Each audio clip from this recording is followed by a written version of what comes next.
I always felt very much like I lived on this border of what was ladylike or what was feminine or what was expected of a woman. And I didn't feel bad about it most of the time. But overall, I always felt like I just don't fit in here. Like I don't fit into this mold of ladylike, whether it's behavior or the way I speak, or even the things and the people that I like and look up to. They're not ladylike.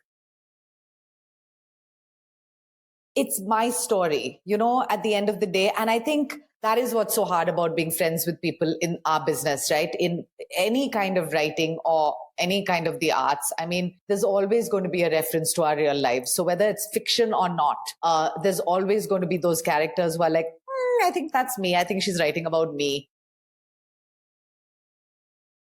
If you're not someone who went to writing school, for example, or you didn't do it as you never thought you'd take it as a profession, you want to give yourself as much freedom as you can just so that you can get used to the idea of doing it.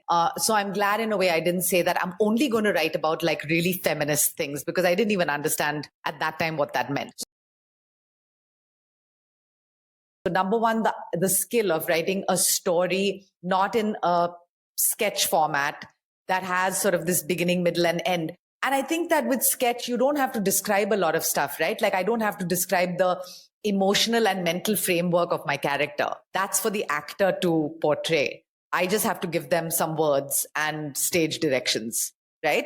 Whereas in a book, the difficulty is that I have to be able to show you what I'm feeling, and how the hell do I do that? So that was definitely took some practice. But what are the elements that really go into writing a good joke or connecting with your audience? See, for everyone, it's different. How you find your way into telling a story is unique to every one of us.